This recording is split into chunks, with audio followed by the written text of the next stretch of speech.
শুরু হবে লক্ষ্মীর ভাণ্ডারের আবেদন। মহিলাদের জন্য রয়েছে খুশির খবর। কবে কিভাবে আবেদন করবেন, কোথায় আবেদন করতে পারবেন, ফর্ম কোথায় পাবেন, সম্পূর্ণ তথ্য থাকছে আজকের এই ভিডিওটিতে।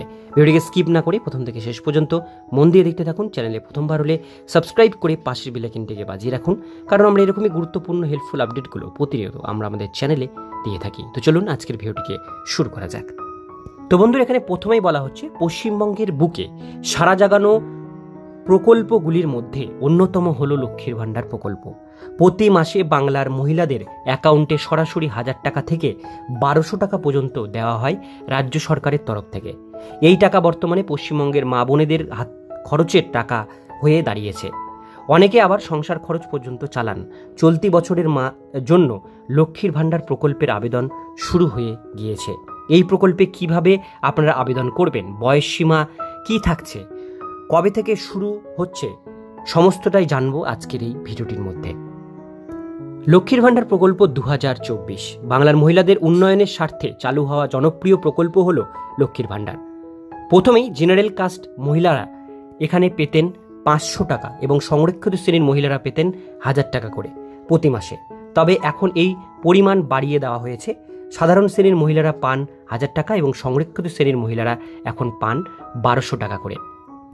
এবার বলা হচ্ছে প্রত্যেক মাসে পান। আবারও শুরু হতে চলেছে লক্ষ্মীর ভাণ্ডার প্রকল্পের ফর্ম ফিল আপ। আজ লক্ষ্মীর ভাণ্ডার প্রকল্প সম্পর্কে বিস্তারিত জানানো হবে এই ভিডিওতে। লক্ষ্মীর ভাণ্ডারে কারা আবেদন করতে পারবেন? পশ্চিমবঙ্গ সরকারের চালু করা এই প্রকল্পের শুধুমাত্র এই রাজ্যের মহিলারা আবেদন করতে পারবেন। সেক্ষেত্রে পশ্চিমবঙ্গের স্থায়ী বাসিন্দা হতে হবে আবেদনকারী মহিলাদের। বয়স হতে হবে 25 থেকে 60 বছরের মধ্যে। সরকারি কাজের সঙ্গে যুক্ত মহিলারা এই প্রকল্পে আবেদন করতে পারবেন না। আবেদনকারী মহিলারা স্বাস্থ্যসাথী কার্ড থাকা বাঞ্ছনীয়। এবার আমরা দেখব প্রয়োজনীয় নথিপত্র এখানে, অর্থাৎ কাগজপত্র এখানে কি লাগে এটা আবেদন করবার জন্য। লক্ষ্মীর ভাণ্ডার প্রকল্পের আবেদন করতে হলে আধার কার্ড, স্বাস্থ্যসাথী কার্ড, প্রার্থীর income certificate, residential certificate, ST SC OBC card থাকলে সেই সার্টিফিকেট, পাসপোর্ট সাইজের ফটো, ব্যাংকের পাসবই এবং মোবাইল নম্বর, এই কটি কাগজ আপনাদের দরকার হয় এই প্রকল্পে আবেদন করবার জন্য। লক্ষ্মীর ভাণ্ডার প্রকল্পে আবেদন 2024 অনলাইন কিংবা অফলাইন দুইভাবেই লক্ষ্মীর ভাণ্ডার প্রকল্প আবেদন করতে পারবেন। কিভাবে আবেদন করবেন জেনে নিন। প্রথমেই যেটা বলা হচ্ছে লক্ষ্মীর ভাণ্ডার প্রকল্পে অনলাইন আবেদন।